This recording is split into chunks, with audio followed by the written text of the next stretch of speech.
अस्सलामुअलैकुम। Kitchen with Shaheen aunty में मैं आप सबको खुश आमदीद कहती हूँ। आज मैं अपने किचन में बहुत ही आसान तरीके से मज़ेदार टिंडे गोश्त का सालन बना रही हूँ। बहुत मज़े का ये सालन बनता है, ज़रूर इस रेसिपी को ट्राई कीजिएगा। टिंडे गोश्त का जायका जो है एक ख़ास चीज़ से बनता है और बहुत कम लोग ये जानते हैं। इसके लिए मैंने आधा किलो बीफ लिया है। आपने गोश्त को जो हड्डी के साथ लेना है, जिससे इसका जायका कई गुना बढ़ जाएगा। आधा किलो ही मैंने टिंडे लिए हैं। टिंडे आपने छोटे छोटे लेने हैं, जो कच्चे होते हैं। जो बहुत ज्यादा बड़े टिंडे होते हैं उसके अंदर बहुत मोटे मोटे बीज होते हैं, वो बिल्कुल भी अच्छे नहीं लगते। टिंडे की मिकदार आप अपनी मर्जी से कम या ज्यादा कर सकते हैं। टिंडों का छिलका उतार कर मैं इसे मोटे टुकड़ों में काट लूंगी। टिंडे गोश्त बनाने के लिए पतीली में मैं आधा कप से थोड़ा कम तेल शामिल कर रही हूँ। तेल की मिकदार आप अपनी मर्जी से कम या ज्यादा कर सकते हैं। तेल को हम गरम कर लेते हैं।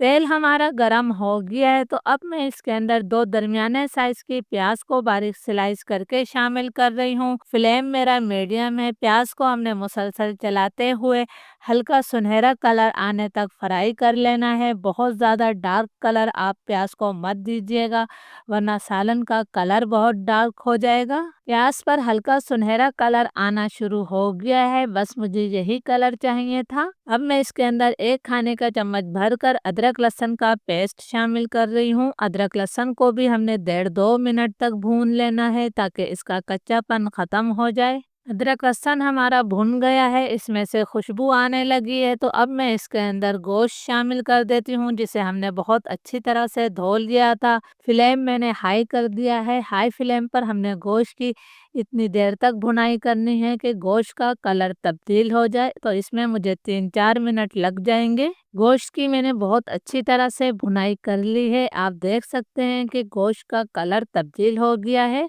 अब फ्लेम में बिल्कुल लो कर रही हूँ। हमने इसके अंदर पाउडर मसाले शामिल करना है। 1 चाय का चम्मच मैंने इसमें नमक शामिल किया है। 1.5 चाय का चम्मच में इसके अंदर लाल मिर्चों का पाउडर शामिल कर रही हूँ। नमक और मिर्च हमेशा अपने टेस्ट के मुताबिक लिया करें। 1 खाने का चम्मच ऊपर तक भरकर मैंने इसके अंदर धनिया पाउडर शामिल किया है। आधा चाय का चम्मच मैंने इसमें जीरा पाउडर शामिल किया है। आधा चाय के चम्मच से भी कम मैंने इसके अंदर हल्दी पाउडर शामिल किया है। लो फ्लेम पर इन मसालों को हमने 30-40 सेकंड तक भून लेना है। जब हम सूखे मसालों को भूनते हैं तो सालन का कलर बहुत अच्छा आता है, लेकिन आपने इन मसालों को जलाना नहीं है। 40 सेकंड तक बिल्कुल लो फ्लेम पर मैंने मसालों की भुनाई कर ली है। तो अब मैं इसके अंदर 2 दरमियाने साइज के टमाटरों को छोटे टुकड़ों में काट कर शामिल कर रही हूँ। टमाटरों को भी हमने 2 से 3 मिनट तक भून लेना है, ताकि टमाटर हमारे नरम हो जाए। 2-3 मिनट तक मैंने टमाटरों की भुनाई कर ली है। टमाटर हमारे नरम हो गए हैं, तो अब मैं इसके अंदर गोश्त को गलाने के लिए पानी शामिल करूंगी। मैं इसके अंदर तकरीबन 3 गिलास पानी शामिल कर रही हूँ।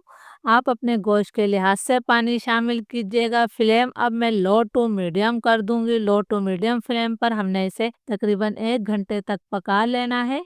लो टू मीडियम फ्लेम पर गोश्त को पकते हुए तकरीबन 1 घंटा हो गया है। आप देख सकते हैं हमने जो इसके अंदर पानी डाला था, तकरीबन इसका पानी खुश्क हो गया है। बिल्कुल मामूली सा ही पानी इसके अंदर बचा है। तो फ्लेम अब मैं इसका मीडियम टू हाई कर रही हूँ। मीडियम टू हाई फ्लेम पर हमने इसकी मज़ीद इतनी देर तक भुनाई करनी है कि गोश्त का पानी खुश्क हो जाए और तेल इससे अलग हो जाए। गोश्त की मैंने अच्छी तरह से भुनाई कर ली है। इसका पानी खुश्क हो गया है और तेल इससे अलग हो गया है। अब टिंडे गोश्त का जायका बढ़ाने के लिए मैं इसके अंदर 100 ग्राम यानी कि आधा कप दही शामिल कर रही हूँ। दही आपका ताज़ा होना चाहिए और ज़्यादा खट्टा नहीं होना चाहिए। दही डालकर मैं इसकी मज़ीद इतनी देर तक भुनाई करूँगी कि दही का पानी खुश्क हो जाए और तेल इससे एक दफ़ा फिर अलग हो जाए। दही डालकर भी मैंने गोश्त की अच्छी तरह से भुनाई कर ली है। तेल इससे एक दफ़ा फिर अलग हो गया है। तो अब मैं इसके अंदर टिंडे शामिल करूँगी। मेरे पास छोटे टिंडे थे,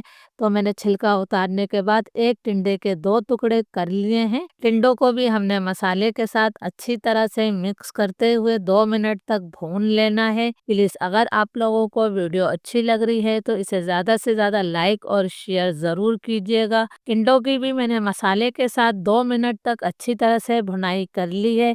तो अब हमने टिंडे गलाने के लिए और शोरबे के लिए इसमें पानी शामिल करना है। तो मैं इसके अंदर तकरीबन 1.5 गिलास पानी शामिल कर रही हूँ। आपको जितना शोरबा दरकार है आप उतना पानी इसमें डाल सकते हैं। फ्लेम मेरा लो टू मीडियम ही है। लो टू मीडियम फ्लेम पर मैं इसे मज़ीद 10 से 12 मिनट तक पका लेती हूँ। टिंडे गोश्त को पकते हुए मज़ीद 12 मिनट हो गए हैं। आपको देखने से ही अंदाज़ा हो रहा होगा कि टिंडे हमारे बहुत अच्छी तरह से गल गए हैं। आप सालन का कलर भी देख सकते हैं कि माशाल्लाह कितना खूबसूरत इसका कलर आया है। अब इसके जायके को बढ़ाने के लिए हमने कुछ और चीज़ें शामिल करनी हैं। आधा चाय का चम्मच मैं इसके अंदर गरम मसाला शामिल कर रही हूँ।